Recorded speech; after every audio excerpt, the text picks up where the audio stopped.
Does everyone hear me? I think it's fine. Okay, cool. All right.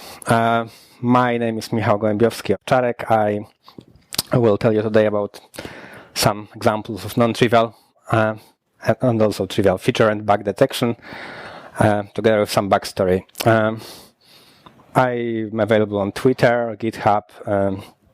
I work at SumoLogic, which is a monitoring and alerting solution. We provide logs, metrics, and a lot of other products in the pipeline. We are also hiring, if you're interested. We never stop hiring. We've grown twice in the past year, from 22 people to 50 right now. I'm also a team member of the jQuery and AngularJS teams. In the early days, websites had a lot of code like that. People were basically checking whether you are using Internet Explorer or Netscape, and they were basically typing two versions of the application. This was when there was basically no standards, and even if there were some standards, they weren't followed.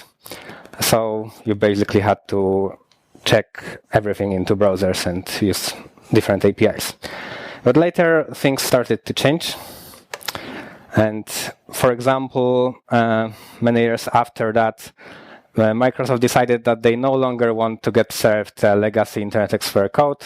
So they changed how Internet Explorer represents itself so that it goes into this else if branch, originally meant for Netscape. And if you look at web standards, they actually reflect this evolution. This is a definition, a slightly simplified definition of an interface, Navigator ID. This is what you get when you type Navigator in your JavaScript console. The most common field is your user agent, but there are many others. As you can see, there is an app name field. For a long time, the specification claimed that it has to be either Netscape or Microsoft Internet Explorer. Exactly those two strings were allowed. When Microsoft changed that value to Netscape in its browser, the spec was changed to just require Netscape.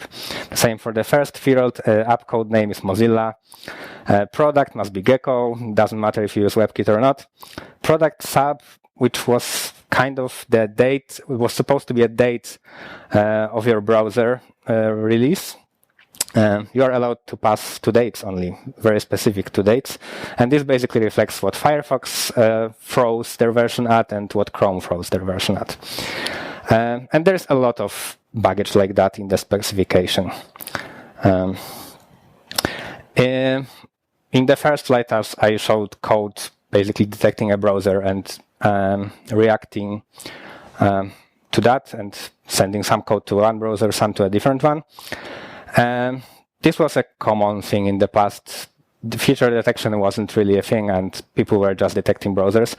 And popular libraries were doing it too. For example, this is an excerpt of jQuery 1.2.6 code. It's a very, very old version.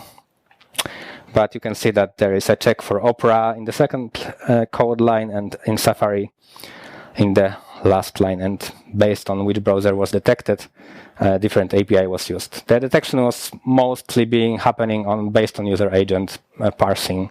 They were being matched via various regexes. And this leads to problems. First of all, when a browser fixes a bug, it's still being worked around. You need another release of the library so that you no longer include the workaround for this specific browser. This may cause other issues. Some of those workarounds are just adding work to the browser, the work that the browser would normally not have to do. But some of those workarounds actually depend on the buggy behavior to fix it. For example, if padding computation in a browser was returning values 2 pixels too small, you could just compute the value and add 2 pixels. If a browser fixed the bug, you now add 2 pixels to the correct value, making it wrong. So in some cases, if you used this pattern in a popular library and your workaround was depending on a buggy behavior, this may be impossible for a browser to actually fix the bug without hacking how the browser is represented to the world. And as I mentioned, if the workaround is costly, it stays costly until you get another release of the library. And because of that, I already mentioned this on the Internet Explorer example, sometimes if a particular browser starts getting more popular and another older browser gets penalized, this older browser tries to adjust and a little fake being this other browser. If you look at the very earliest of browsers, NSCA Mosaic was using a very simple user agent string, basically the name of the browser / its version, and then what the specification calls it a comment string. So basically, you were able to provide some additional optional information in the parents. And then Netscape was released, and it basically used the same pattern. Slightly different, though, because it uses Mozilla, not Netscape. This was a code name of the Netscape browser. And they basically put that code name into the user agent. So we have a first deviation, but the format was still preserved. Then we get IE. When Netscape got popular and IE wanted to basically work with the existing code, they figured out that they cannot put IE at the beginning because some code expects to have Mozilla there. So they added Mozilla / some a little bigger number, and they put their identifying information in this parents that were supposed to be just additional comment information, but you actually have the MSIE 2.0 string there. They also added the operating system and a compatible string. This was kind of a way to justify why they are why they are claiming to be Mozilla. They are actually claiming that they are compatible with Mozilla. Then a Mozilla browser was released, so finally the name matched. But the string got bigger. We have Windows, version, RV is the version of the browser, because you cannot put the version of the browser just under Mozilla / these days, because a lot of code expects that it's 50, obviously, because all the other numbers are for legacy browsers. So they put the number, their version number in the parents. And because Mozilla introduced the Gecko engine, they also decided to add the Gecko engine at the end, together with the date that was later frozen. And this is for context. Later, Firefox was released, and it was based on the same code. So they basically more or less copied the existing Mozilla format, but they also added a Firefox string at the end. Why modify what's already there? Some code might have depended on that, right? There was this little known Linux browser called Conqueror that created its own HTML engine from scratch called KHTML. But it wanted to be compatible with what sites were sending to Firefox, so it added this little like Gecko field in the parents. So it's a different engine, but if you're by any chance looking for Gecko in the string, please match me as well.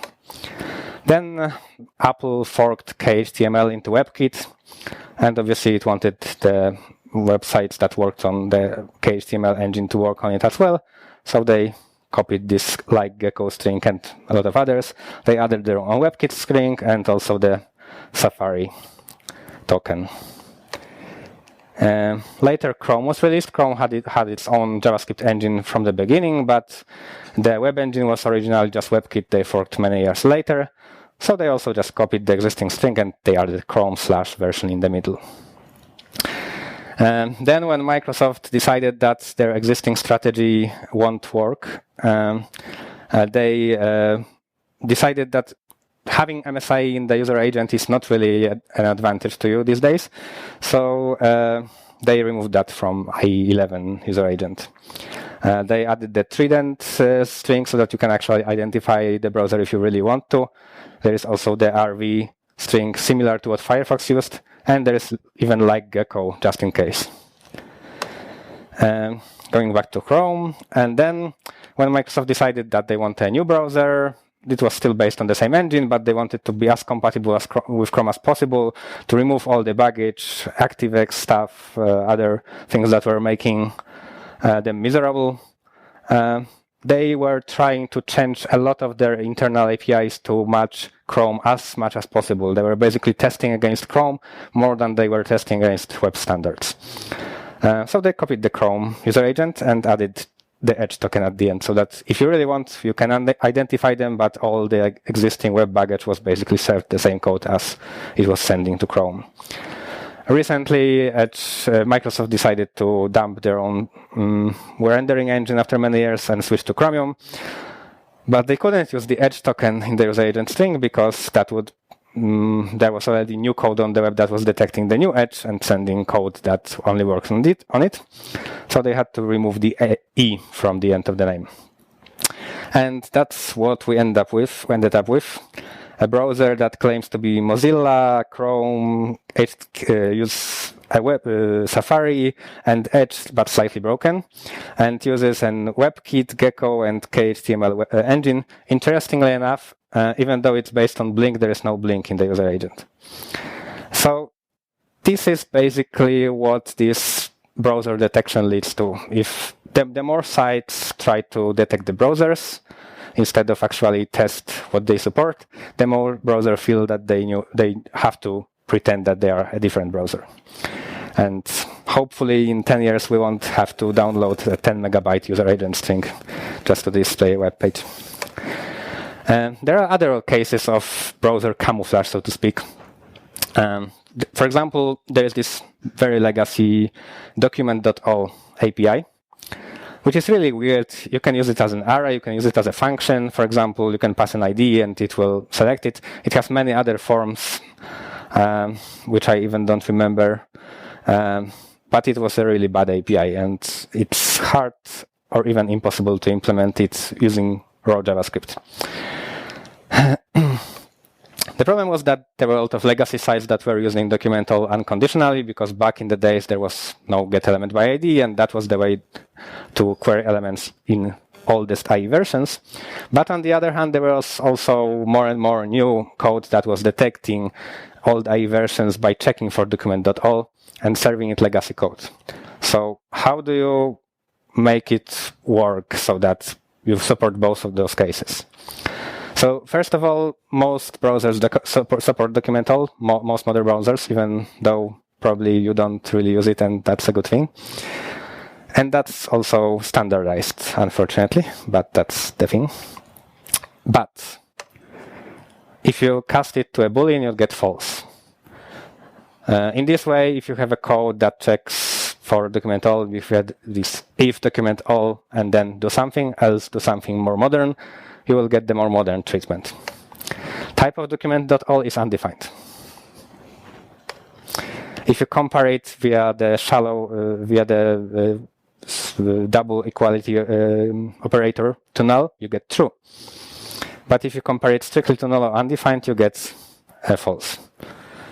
And this is all standardized. A very nice API. And now imagine you are working on a JavaScript minifier, and someone asks you for an optimization to the comparison to null, but you cannot do it because you need to remember about document.all and that it can also match this comparison. Right. So let's go to the feature detection world. To avoid all these past problems that I described, we should try to not detect browsers, but to actually detect features and bugs. And for example, there is a new permissions API that tries to unify various ways that browsers ask users, sites actually asks users for permission, as opposed to the previous way where every single API had a different way to do it. And for example, you can call the query method and provide the name of a feature, in this case, geolocation. This is an async API because the prompt is displayed and you never know when user clicks something. And you got a state field there. If it's granted, you can do one thing.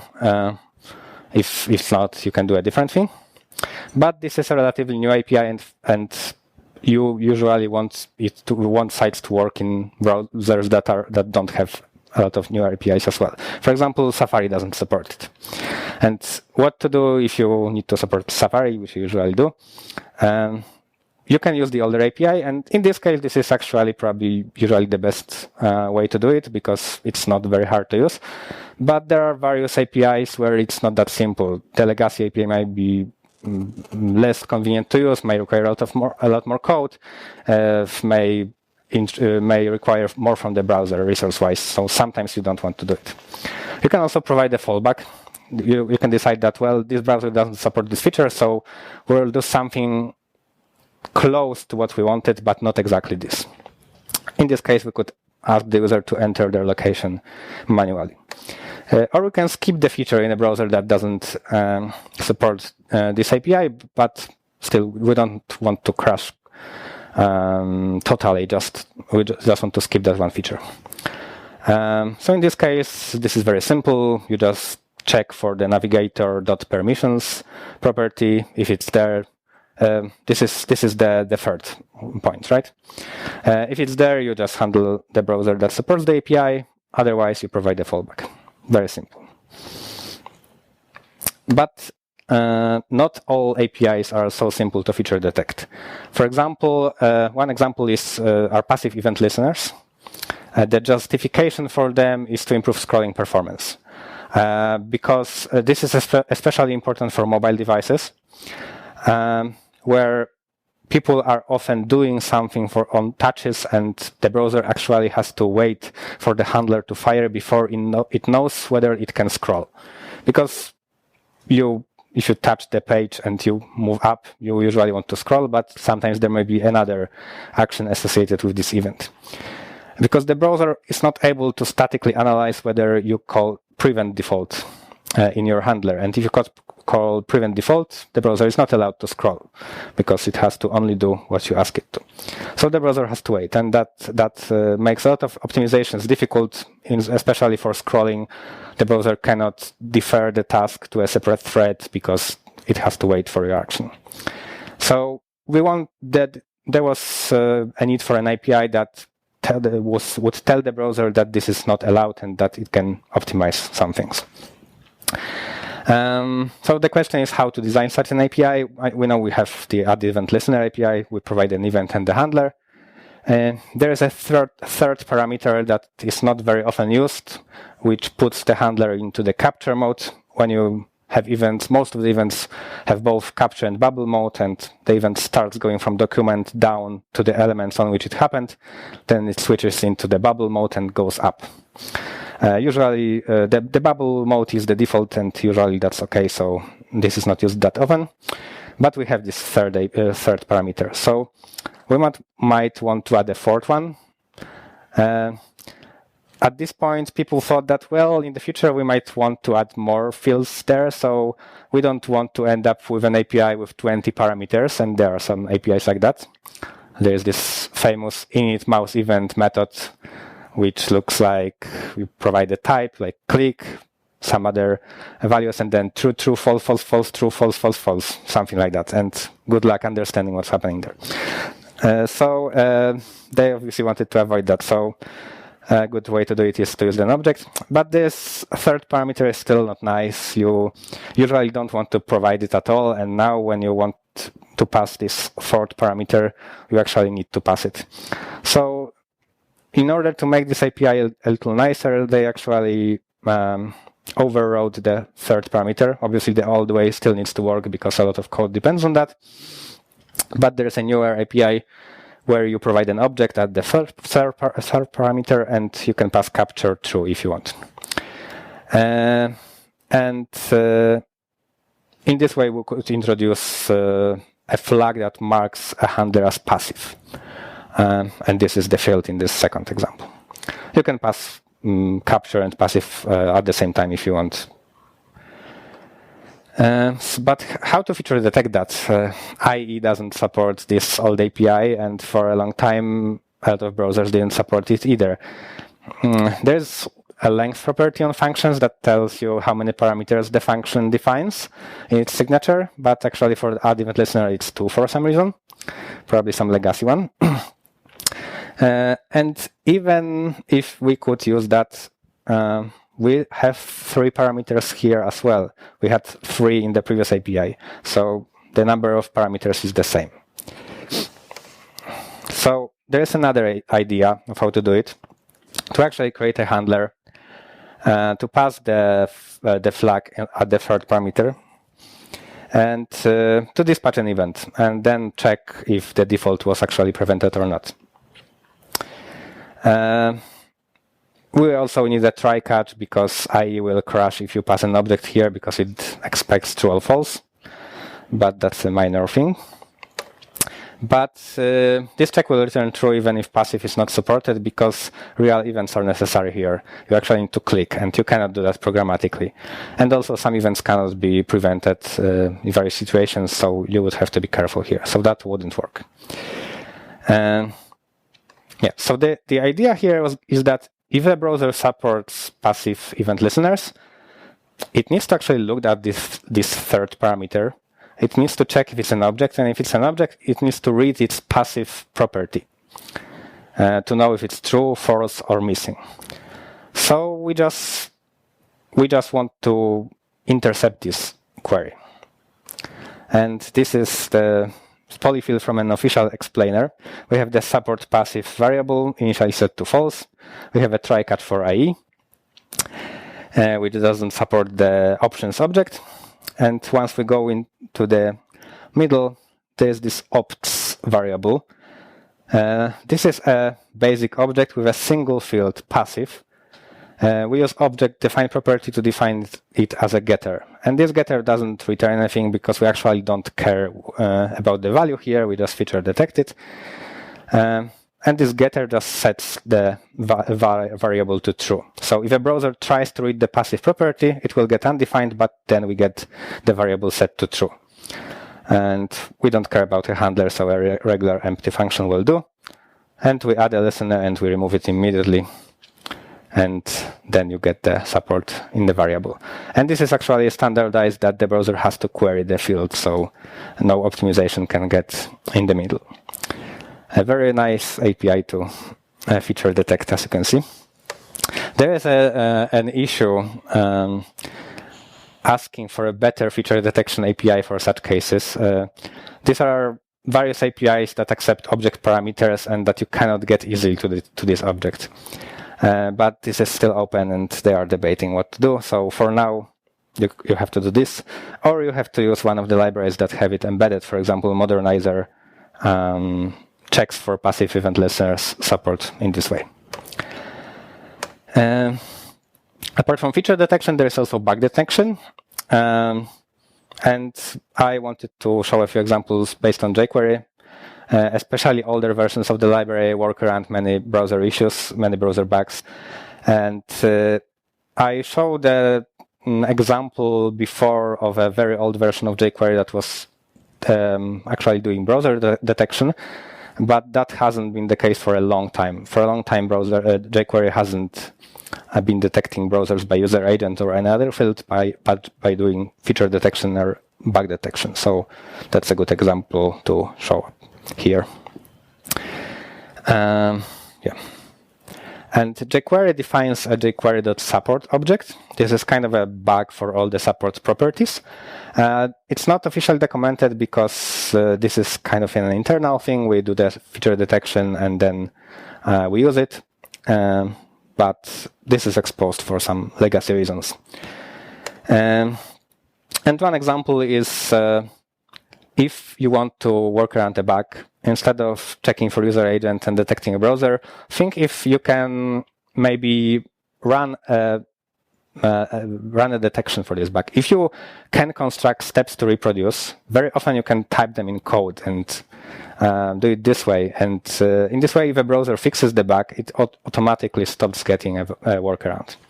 In this case, there is a bug in all IE versions that when you change the input type to a radio, it loses the value. So we just do it. We define an input, we set a value to one letter, doesn't matter. We change the type, and then we write to this jQuery support object under the radio value field that we expect the input value to be t. And the general idea is that all the support fields should return true if a browser has no bugs, and they return false if there is a bug or a missing feature. And how can you use it in this case? jQuery has an add hooks API. The jQuery add method works as a getter and setter, but it actually checks for the jQuery add hooks object first. It checks for the key that you ask for, so in this case type, so it looks at type. If such a key is present, it should be an object that contains a get function, a set function. It can contain only one of them or both. And in that cases, it will invoke this function instead of the regular way of doing things. And in this case, it's used like that. Just to remind you, the issue was that the value is lost after you change the type of an input. So we define an out hook for type. We just need the setter. That means that getter doesn't exist, so it will go the regular way. We first check whether the test is false. Otherwise, we don't do anything. The outhooks API works in that way that if your hook doesn't return anything, it's assumed that you actually have to fall back to the native behavior and not do any workaround. So we first check the support test result. Then we want to check if the value is radio, because we are changing the value to radio, and whether we are working on an input, just in case someone just wanted to set a type attribute on a non-input element. And we just cache the value, we change the type, and then if the value was set, we restore it later. And in this case, the jQuery API doesn't have the bug that the native API has in IE.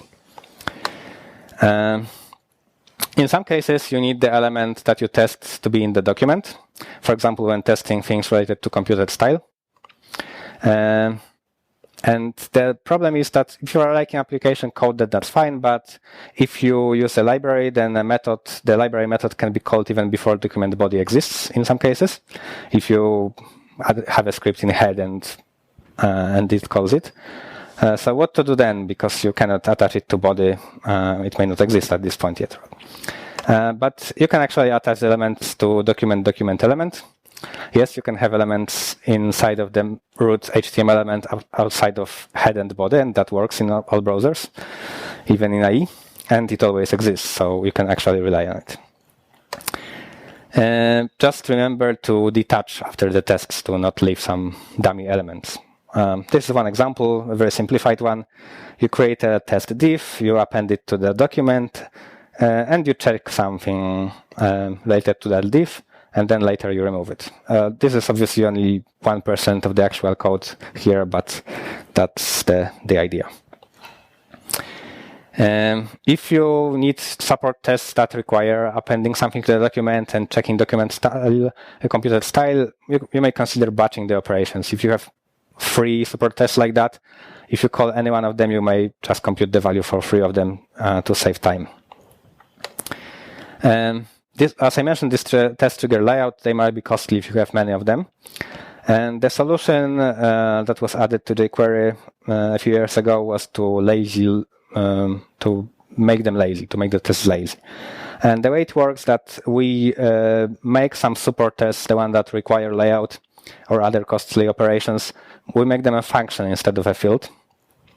And the function on the first run, it runs the support test and caches it into a variable, and on the subsequent queries, it just returns the cached value. So it will run on the first run. If you don't use the API, it will not run it at all. But if you use this API, it will only be computed once.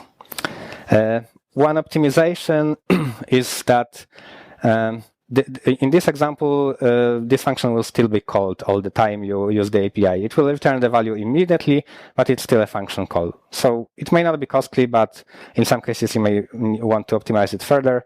And one idea that's also used in jQuery is we had need to define many CSS hooks that were only get hooks, only for getters and not for setters. In this case, a hook for margin left because of some bugs in Firefox. And the API was that at the first parameter, we pass the value of a support test. This will be either true or false. And then the function that needs to be called when the support test returns false. But we don't want this function to be invoked all the time, even if support test is actually cached. We want it to be invoked on the first one and removed completely if it's not needed. And that's the basic implementation of it. The first parameter is the condition, and the second parameter is the hook function that works around the issue. We want this hook function to be called if the bug detection points out that there is a bug. And so we return an object with only a get field, because we only define a getter. We don't need the setter here. And the function is here. So first we actually run the condition. This will invoke the support test, because this is one of those support tests that require layout. It's a function. And if it returns true, that means that the test is passed and our browser doesn't need it. Doesn't need the workaround. So since we don't need the workaround, we can just remove it. We can delete the get property from the object that we are operating on. And then we return nothing. As I mentioned before, if we return nothing, then the code knows that the hook is actually not needed and it will do the default behavior. But on the next run, this hook isn't even defined because we deleted it. It's empty. So we don't even go here. And if we got past the if, this means the browser has a bug and we do need the hook. But we don't need to run the condition, the support test anymore, because we know the bug is there. So we just override the get function with the hook function. So the next time the hook runs, it will just invoke the function instead of all this logic. And obviously we still need to actually invoke the hook because this was just the test, but we need to invoke it, so we return the hook applied to the arguments. On the second run, none of this will get invoked. And just a caution, don't go overboard with it. In the past, this was a bit different, but IE is now a special case. We know that there will be no new versions of that browser. And there is a very easy way to detect whether you're using IE or not. Basically, the browser is only getting security fixes. So you can check whether the document mode property is defined. It's defined in most IE versions, excluding some oldest one, like 6 or 7, which usually people don't care about right now. So if this property doesn't exist, we can use modern features. Otherwise, we apply workarounds to IE. And jQuery for all will switch to this new way to work around IE bugs to avoid the cost of running support tests, because we had like 10 support tests just running to detect various IE bugs, and this was not needed. We'll still do support tests for other browsers, but not for IE anymore. If I were to ask you one thing, if you cannot actually construct a test case, it's too hard, you don't have time, there is no easy way, at least try to detect by engine, not by browser. Usually projects use various browser detection libraries, and those libraries often, apart from declaring that you are using Chrome, Firefox, Safari, or one of the lesser browsers like Vivaldi, Opera, they also expose the browser engine, whether you use Gecko, Blink, Trident, HTML, or WebKit. And usually detecting by engine is a better thing, because then you don't exclude those minority browsers. And because a lot of projects are not actually doing that, for example, the Vivaldi browser that's based on Chromium recently switched their user agent string to just be Chrome, the same one as Chrome, without their Vivaldi token. Because people usually are not detecting Chrome by just checking for Chrome in the user agent, because user agents got too complex. They use libraries, and the library has support for Vivaldi, obviously. So it will not return Chrome for a browser name, but Vivaldi, and the workaround will not be applied. So they basically now represent themselves as Chrome to avoid these issues. And that's all from me. Thank you.